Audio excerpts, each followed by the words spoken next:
छुई मुई सी नीलम ने चावल के भरे कलश पर हल्के से ठोकर मारी और दोनों पैरों की छाप फर्श पर छोड़ती पूजा घर में चली गई। प्रीति कुछ देर उसकी पीठ निहारती रही, फिर किचन में जाकर चपाती सेंकने लगी। फूली फूली नरम सफेद चपाती सेंकती प्रीति को नीलम की पीठ फिर याद आ गई। रोटी जैसी सफेद और चिकनी प्रीति भी गोरी और आकर्षक तो थी, लेकिन सुंदर नहीं। उसका 5.5 फुट का कद भरा बदन और मर्दाना कड़क हाथ पैर उसे सुंदरी की परिभाषा पर फिट होने से रोकते थे, और नीलम 5 फुट की दुबली काया और नाजुक शरीर में गुड़िया सी लगती। मोहल्ले की कोई औरत कभी प्रीति की सास से कहती, तुम तो कांच की गुड़िया ले आई शकुंतला, तब प्रीति नीलम की तरफ देखती और मुंह बिचक देती। प्रीति नीलम को पसंद तो नहीं करती थी, लेकिन अनजाने में ही कभी प्रीति को उस पर प्यार आ जाता और फिर प्रीति उस पर किसी ना किसी बहाने भड़क जाती। रक्षाबंधन का त्योहार आने वाला था। प्रीति खूब शॉपिंग कर रही थी।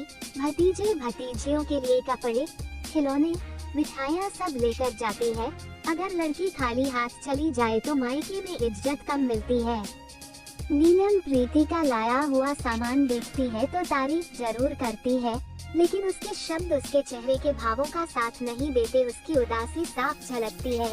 नीलम का मायका नहीं है, दूर के रिश्ते की दादी ने पाला पोसा और शादी कर दी, और प्रीति 3 भाइयों की इकलौती लाडली बहन। घमंड होना स्वाभाविक था।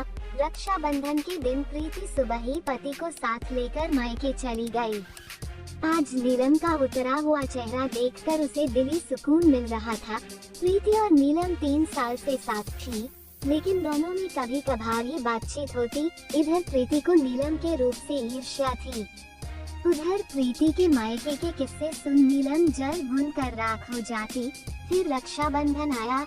इस बार भी प्रीति ने खूब कपड़े, खिलौने और मिठाइयाँ खरीदी। रक्षाबंधन की सुबह प्रीति खूब सज धज कर नीलम के पास आई। नीलम, मैं मायके जा रही हूँ, बिट्टू का ख्याल रखना और उसका होमवर्क भी करवा देना, मुझे आने में देर भी हो सकती है। नीलम दुखी तो थी ही, उस पर इतनी गर्मी में सुबह से किचन में लगी हुई थी। गुस्से में उबल पड़ी, तो मैं तुम्हारी नौकर लगी हूँ कि घर का सारा काम भी करूँ और तुम्हारा बेटा भी संभालूं। अकेली मायके चली जाती हो, अपने बच्चों को क्यों नहीं ले जाती? अरे मैंने तो सुना था कि जेठानी का मायका भी देवरानी के लिए मायका ही होता है। मैं हमेशा किसी की कलाई पर राखी बांधने के लिए तरसती रही, और तुमने कभी झूठ मूठ भी नहीं बोला कि नीलम तू भी चल मेरे मायके। मैं तरसती रही और तुम मुझे चिढ़ाती रही। तुम किस्मत वाली हो कि तुम्हारे 3 भाई हैं, लेकिन मेरा बाकी के शब्द नीलम के गले में घुट कर रह गए। वह भागकर अपने कमरे में चली गई। तवे पर रोटी जलकर काली हो चुकी थी। आज फिर प्रीति को नीलम की पीठ याद आ गई। नरम चिकनी सफेद पर दिल शायद ऐसा ही जला हुआ काला। नीलम काफी देर तक रोती रही। जब शांत हुई तब उसका ध्यान दरवाजे पर गया, जिसे प्रीति ना जाने कब से थपथपा रही थी। नीलम ने दरवाजा खोला और मुंह धोने बाथरूम में चली गई।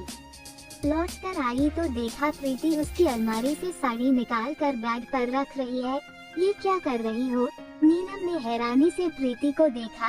तैयार हो जाओ, हम मायके चल रहे हैं, प्रीति ने नीलम से कहा और कमरे से बाहर चली गई। नीलम बहुत खुश हुई। उसने जल्दी साड़ी पहनी और बेटे को सास की गोद में देकर प्रीति के साथ कार की पिछली सीट पर बैठ गई। दीदी मुझे माफ कर दीजिए, मैंने आपसे बहुत उल्टा सीधा बोला। नीलम ने प्रीति का हाथ पकड़ लिया। प्रीति कुछ नहीं बोली, बस उसने नीलम का हाथ हौले से थपथपा दिया। कुछ समय में गाड़ी सड़क से थोड़ा अंदर जाकर एक पुराने टूटे फूटे मंदिर के पास आकर रुकी।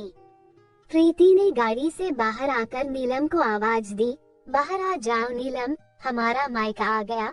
नीलम हैरान थी, इस टूटे फूटे मंदिर में मायका? क्या कह रही हो दीदी, इस मंदिर में मायका? हाँ नीलम, माता पिता के जाने के बाद भाइयों ने मुझे भुला दिया, ना उन्होंने कभी बुलाया ना मैं गई। हाँ रक्षाबंधन के दिन बहुत बुरा लगता, और ससुराल में भी सास नंद से क्या कहती कि मेरे भाई भाभीियों ने मुझे दूध से मक्खी की तरह अपनी जिंदगी से निकाल फेंका है, इसलिए हर रक्षाबंधन मायके जाने का बहाना कर यहाँ चली आती हूँ। भगवान की राखी बांधकर पड़ोस की बस्ती के गरीब बच्चों को ये कपड़े मिठाइयाँ बांट देती हूँ।